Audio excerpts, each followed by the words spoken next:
is less biased, perhaps, but it seems to me he's calling for biologists to put their love of life front and center in their research and in the work that they do, right? And not to shy away from making value claims about what they study. All right. So anyway, I seem to have just gone through all my slides. I know that some of them I skipped over quite a bit. But, I know we're overdue for a break.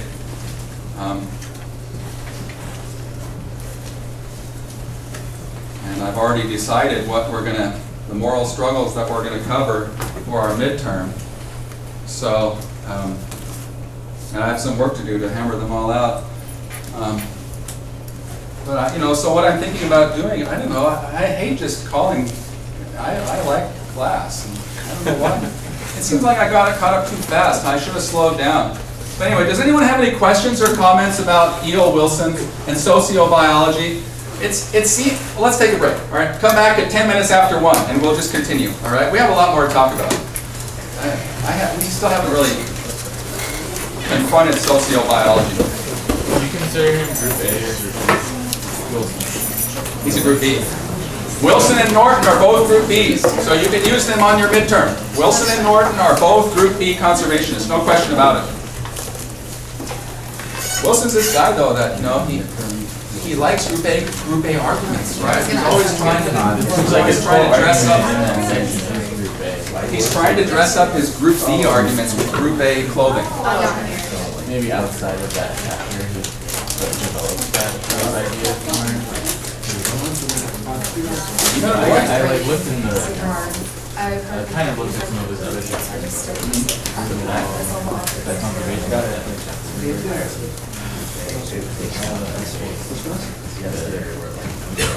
But how many? They're not intrinsic values. Yeah, but remember, we can interpret Group Bs all the same. They're not necessarily making intrinsic value claims. They're emphasizing aesthetic values. They're emphasizing scientific knowledge values. They're emphasizing different set of non-economic values. Whereas the Group As are emphasizing economic values. Yeah, like a little. So I just wear like. I guess kind of confusing for me because if you're for a Group B and you're like non-values, how do you distinguish that from? Yeah. I used to I got my car when someone was asking For me, it's kind of and I hate it when it's cold. he would place. And it just feels like He thinks resource management ought to be guided by gross. I can guided that more by feeling. love and respect for biodiversity than economic values. So It said it was supposed to. that seems to put him squarely in the Group B. Yeah, You raise an interesting point, though, because I mean, it's interesting. Like that chapter is more of a narrative, and explain like how he's come to his conclusions through his science, like the whole thing with him and Ponzi, the pigment chimpanzee. Yeah, I mean, but it seems possible. Yeah. Economics today? I don't think so. Actively. Oh, okay, yeah, well, okay. Yeah.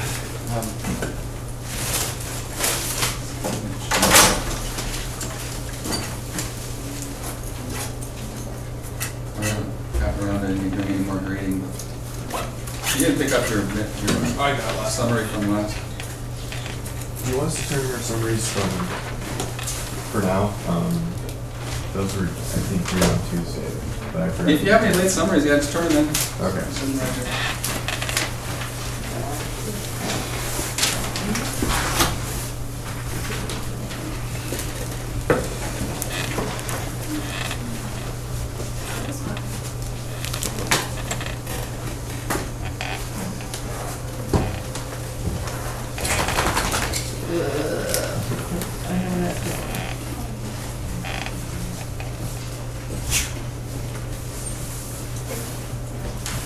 yeah, there is some material that we didn't get to about Schweitzer that's really pretty important.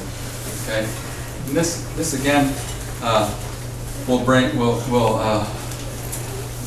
remind you all of what I'm trying to get at when I describe a certain ethic as a non-consequentialist ethic. And I'll remind you too. Let's just say that that human being who has that really valuable genetic material, right, is Donald Trump. And that makes the example better actually, because these kind of examples are intended to illustrate the shortcomings of the utilitarian account of moral norms. Okay, utilitarian account of moral norms is incomplete at the very least, and perhaps deeply misguided, because clearly there are other reasons and sources of moral norms besides calculations, besides a hedonic utilitarian consequentialist calculus, right?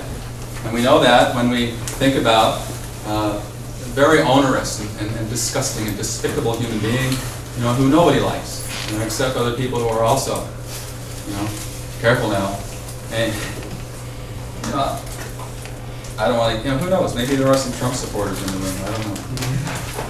But but the reason that's a better figure, because very few people, he has a very unpleasant character, and so the idea of sacrificing his living, his life, to they get ground up. That's what happens when these people get identified with these wonderful genetic material, they can cure all these illnesses, right? And they get euthanized painlessly, right? So come on, not an objection. There's no pain involved, okay?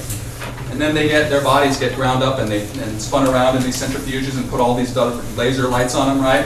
And then they end up with this serum that cures all these different diseases, right? And it turns out that those and then particularly unpleasant people who have this very powerful important genetic material, right?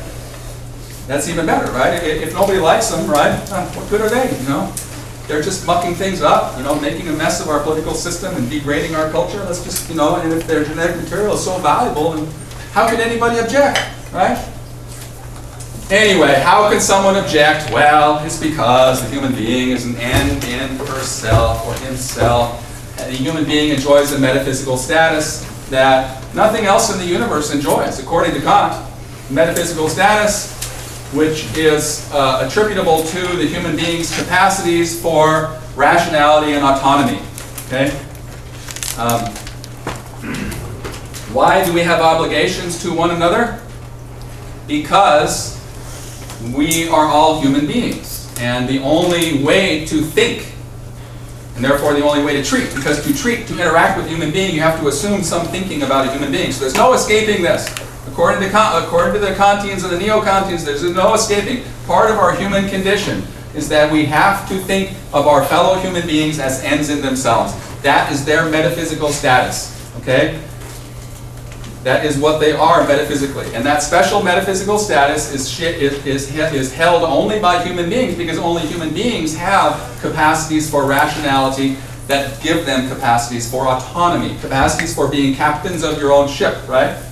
All the other animals, they don't have enough cognitive, right? They don't have enough rational faculties to be able to anticipate the future and plan accordingly, right? Make promises. It's one way of summing all this up.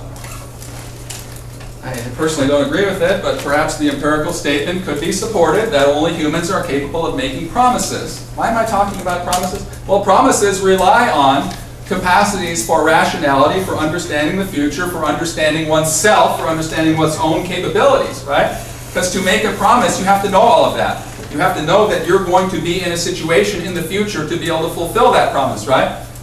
And only humans can do this. So only humans deserve this kind of metaphysical status. Only humans have this kind of metaphysical status, okay? That makes sense, right? We all accept that. That's kind of part of the software of our culture that we all understand. Not necessarily the part about only humans, but the part that humans have a special metaphysical status.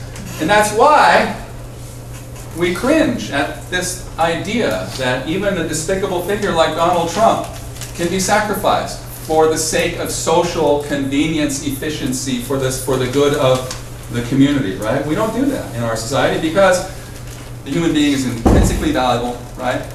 An end in herself, and treating her for any reason at all, reducing her for any reason at all to the status of an instrument, the status of a means, is inconsistent with what we know as rational people about a human being. Okay? So, in other words, to treat a person immorally, to reduce a person to an instrument, it's not just immoral, but it's also irrational. Right? And they're almost, in that sense, synonymous. For Kant, morality is based on epistemology. The right thing to know is based on the truth, what we know about the truth. And the truth about the human being is that truth has a special metaphysical status. Okay? Now, the point about this story that we all find compelling and convincing is that it's not scientifically grounded, is it? How could it be? Okay? And that's the point that some environmental ethicists, mainly this guy Paul Taylor, makes about Schweitzer's reverence for life. Okay? Schweitzer might easily, you can imagine, if he was around today, how he would be excoriated in the corporate media, some kind of hippy-dippy wacko, totally unsubstantiated. It's no science. It's just all fluffy, new agey, teleological centers of life and all this fluffy stuff, right? Well, Schweitzer can respond to that by saying, actually, your notion of obligation to other human beings is also not scientifically founded. It's founded on a story. It's founded on a narrative. And not every element of that narrative can be scientifically proven. Okay? It's a belief system. Remember, philosophy can be perhaps best characterized as a criticism of belief. That's what pragmatists say. That's how we define philosophy. It's criticism of beliefs. Or criticism of criticism, too. Thinking about thinking. Thinking a thought that thinks the thought thinks. The belief system that underlies the attitude of respect for nature, okay, or reverence for life, cannot be proven. Not all of its component parts can be stated in the form of empirically verifiable propositions. Its internal order is not governed by purely logical relationships. Okay? All right, so much for that. But neither can the belief system that underlies the attitude of respect for persons, which is our belief system in the West. Even without proof of its validity, we still accept that respect for persons, for human rights, is the morally correct attitude to have. Those who insist on proof of the correctness of the attitude of respect for persons are usually considered morally defective, perhaps sociopathic. So there's this three-part system that underlies both our respect for human rights and what Schweitzer calls reverence for life. Okay, it's with respect to human rights. The three-part system consists of a conception of oneself and other persons as other human beings as persons, ends in themselves, centers of autonomous choice. Secondly, an attitude of respect for persons as persons, disposition to treat every person as having intrinsic dignity and inherent worth, and then an ethical system of duties owed by everyone to everyone. Okay? Adopting the attitude of reverence for life is inevitable for any rational and scientifically informed thinker who is fully open to the reality of the lives of non-human organisms. So, and we just read E.O. Wilson using this term, reverence for life, and he might well agree with this. For any rational and scientifically informed thinker who is fully open to the reality of the lives of non-human organisms. Humans are members of Earth's community of life, and the biological conditions necessary for the realization of human values are inextricably linked with the whole system of nature. Schweitzer's conception of living beings as teleological centers of life simply articulates how a scientifically informed thinker comes to understand living beings, right, through the result of careful and detailed observations. Thus, reverence for life recommends itself as an accept, perhaps, but it is a system of concepts and beliefs that holds together, right? But these are very strong claims.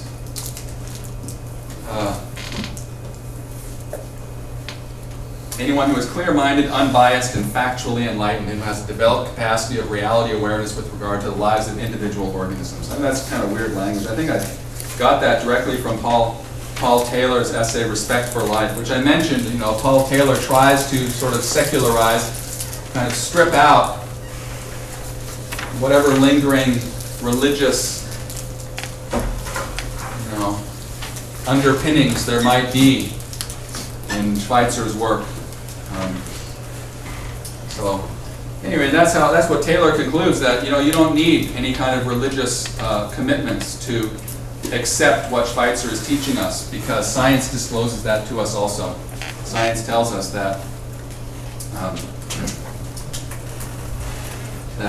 individual living beings are teleological centers of life. That just happens to be, those are words that scientists don't use. All right. So where are we? And then we ended up talking a lot about, I ended up spending the last 15 or 20 minutes of Tuesday's class. Since we're not going to be writing about salmon for our midterm, this material is going to become more important for the final exam. But anyway, there's quite a few important facts about what to us is the most valuable resource that we have around here.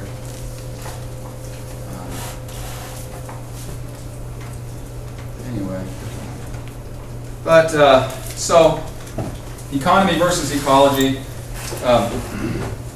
That's what I want you to think about, and show me that you spent some time thinking about in your for your midterm. I started on the first day of class. I pointed out that both the word ecology and the word economy are rooted in the Greek word oikos, which means home. And economy means the rules of the home, right? The order of the home, and then ecology means the study of the home. And what Leopold and his philosophical progeny are claiming, among other claims, is that our economic institutions, the way that we do business, needs to adapt to what ecology has taught us about our home. Okay, so the rules of the home, the oikos nomos, need to be adapted to our ecological understanding of our home. And it seems to me that that the Group B conservationists are emphasizing home, right? Plain members of the community rather than conquerors. And the economists, the economic moralists, as Leopold likes to deride them, are saying that the rules of the home are more important than what ecology is teaching us about the home.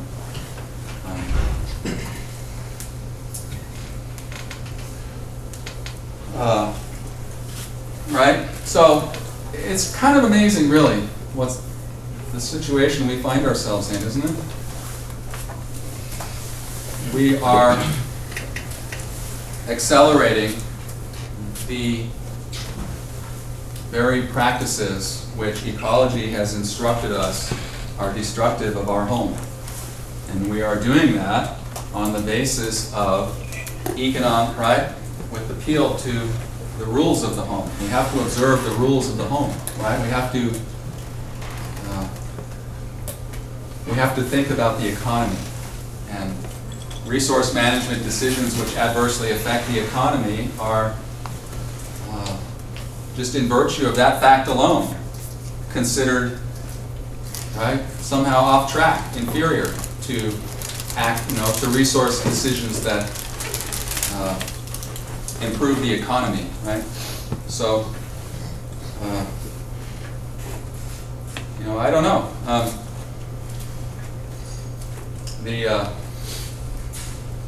don't know. It's funny how I've kind of run out of material, and now I'm just kind of thinking off the top of my head, and I'm feeling kind of tired too. But all right. Well, so our where's our I know our tennis shoe. Okay, our tennis shoes are. But where is that person who asked about genetically re-engineering an animal. Are you here? No, that's you. There you are. Yeah, you're sitting over here. All right. Well, you inspired me to start thinking more about, more about that. And actually, here's another example. Now, you asked. Your question was, do we have restoration obligations with regard to species which human beings have been responsible for wiping out? Right? I wanted to make an extra note, or inadvertently responsible. Like, Yeah. What about not responsible at all, though? Like we interacted with the species that was abundant, but they interrupted them, Yeah. which resulted in them being extinct. Well, interestingly enough, But that's the same point still. a Leopoldian land ethicist is just gonna say that we have obligations to protect the integrity, stability, and beauty of ecosystems, and if those are being threatened by something non-human, then probably we ought to stop that too. Let's say a volcano goes off down in South America or something, it's going to wipe out a whole big section of the Amazon rainforest and wipe out a whole bunch of animals and trees and stuff. But we didn't cause that, right? That's just Earth's geological processes, right? We had nothing to do with that. But perhaps the Leopoldian land ethicists would say, look, we're aware of it, and if we can do something to stop it, then we ought to. Put up some barriers or something to prevent that lava. I don't know what we would do. That sounds like we can't do anything about that. Or an asteroid, right? Coming from outer space and hitting the Earth. That's totally non-human. We don't have anything to do with that. We have an obligation. A Leopoldian might well say, yes, we do have an obligation, even though we don't have anything to do with it. Right? We have an obligation to maintain the integrity, stability, and beauty of the biotic whole, biotic community. So, now in those instances where human activity has accelerated an extinction event, then our obligations are stronger. But I think the Leopoldian would say even if we're not responsible for that extinction event, we would still have obligations to try to prevent it if we can. Now, I myself, the reason I got, I started on Tuesday when I was. Tell me your name again. Salmon Benavides? Salmon. Oh yeah, Sam. Okay. Remember I said, look, that's down the list of priorities because it would seem, the reason for that is because species require habitats, and in the instance of a passenger pigeon, right, I don't know, they need habitats, and they don't really have any left anymore. So what would that animal do if it was genetically restored? What would we do with it? It would be somebody's pet. It would be some kind of a peculiar, it'd be a spectacle, right? That's all. Whereas a thylacine, theoretically, there could be habitat left in Tasmania for a thylacine. So that seems like a more workable, right? But you have to have the whole, right, the genetic reconstruction of the animal is only a small part of the work that needs to be done, right? And the much more difficult and greater work is to reform society and change our infrastructure, our economic systems in order to ensure that these animals do have a viable future, right? But I'm very suspicious of techno fixes, okay? You should know this about me and about philosophers in general. The reason I believe this material is extremely important is because it gives us the space for our understanding of our obligations to catch up with our technical abilities, right?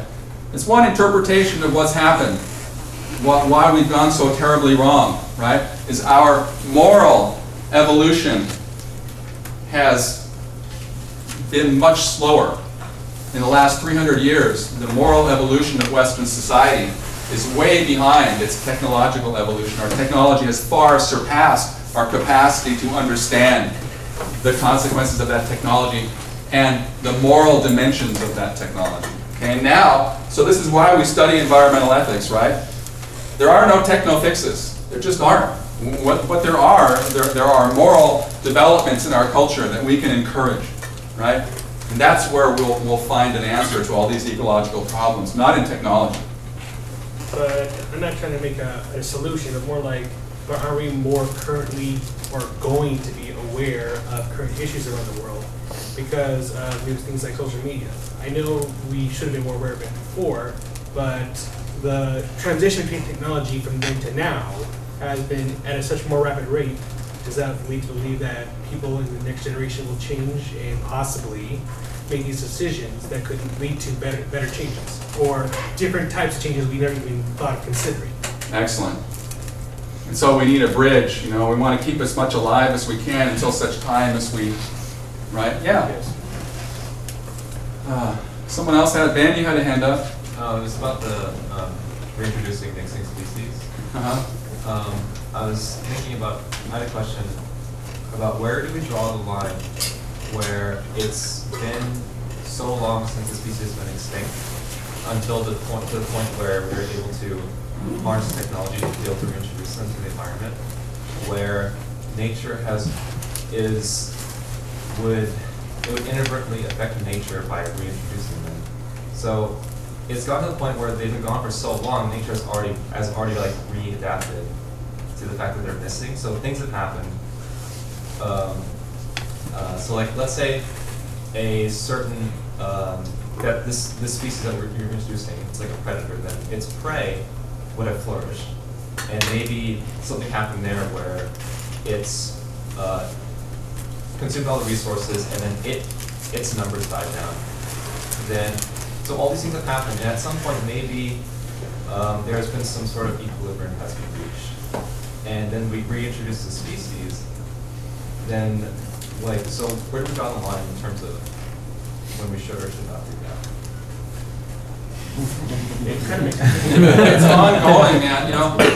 In 1967, the Oregon Department of Fish and Wildlife built a fish ladder over Willamette Falls. And prior to the construction and installation of that fish ladder, the falls were insurmountable to almost all salmon. There was a winter Chinook that, where the water is really high, then those falls, the Chinook, can barely make it over, right? I think maybe a spring coho, but originally there were only 1 or 2 runs of salmon up above Willamette Falls. But then they put in that fish ladder, and they introduced other runs of salmon that had never been there before, right? And some of them nativized. The fish ladder's still there. They stopped actively managing that whole situation, but the fish ladder's still there, and since some coho, I think, and maybe even other spring Chinook have nativized on the upper Willamette, right? And you might ask why some ecologists might say, well, that's great, we've increased biodiversity. But then other ecologists might say, well, I don't know, nature has already filled itself up, as far as we know. And when you introduce another species like that, you don't know what's being displaced, right? And so anyway, there are 2 different schools of thought. That's something you might consider on the midterm, right? You'll be given a chance to think about questions like that with the Patagonian nativized Chinook. That's just bizarre, isn't it? I want to go down there and see this. I can hardly even believe it, but it's real, right? I mean, down there, the states, the local governments, they like those because it gives them tourism. It gives them sports fishing opportunities. These are very valuable fish. People pay a lot of money to get a chance to catch these fish, right? And then go to Patagonia too. Well, that sounds great. But so economically, they seem. It seems like a great deal, doesn't it? That they got these very valuable, beautiful, magnificent fish that have nativized on their rivers down there now. But ecologically, there are concerns because, especially in the ocean, they're competing. I haven't seen any reference to problems in the freshwater. They don't have a lot of game fish in Patagonia. Isn't that interesting? I was wondering about that. They don't have we have a lot of different species of game fish up here, and for some reason they didn't evolve down there. I don't know why. But, so somebody goes, wow, man, we got this game fish, it's the most valuable one we have. We never had it before, right? So people like that. They're good eating, they're clean, they're magnificent.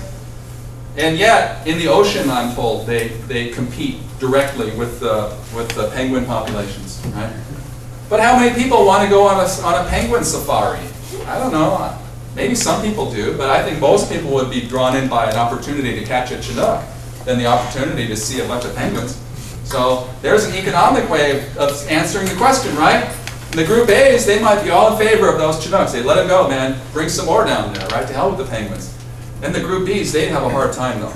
But yeah, go ahead. I was gonna say kind of like the Asian carpenter or carpet fish on these rivers, the fish that flies across that have been invasive in the northwest. I mean, we could see it as a nuisance, and people maybe in nature, they're like, oh, look at that great thing. Maybe they'll have some beneficiary for the American people or something like that. Yeah. You know, the shad came over, the shad were introduced in the, they've been included on the Oregonians fish count for at least 30 years now or so. But the shad are commercially, they're much smaller. The Chinook, come on, man, nothing is as valuable as a Chinook, right? They're the most valuable commercial fish in the world as far as I know. Maybe, well, tuna are much bigger, but anyway. But a shad is small, S-H-A-D, who knows about what the hell are these things? But there are these fish that evolved in the Atlantic Ocean, and they have commercial value. There have been shad fisheries on the East Coast for a long time, hundreds of years. And now the shad, they like the conditions that we've created. Isn't that interesting? The shad like rivers that are slower and sluggish with deep pools, right? The Chinook hate that. They want fast moving water, they want cold, pure, fast water, right? They're noble fish. Whereas the shad like the water a little warmer and they like it slower, they're more lazy. But the shad are commercially, people catch shad, right? There are commercial fishers that catch shad. Native American fishers catch shad.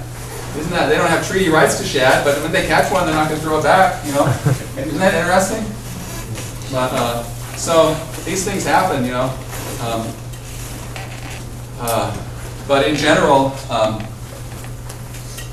Leopoldian is probably going to say that we don't know what the consequence of introducing a species from somewhere else is going to be, and we want to play it safe.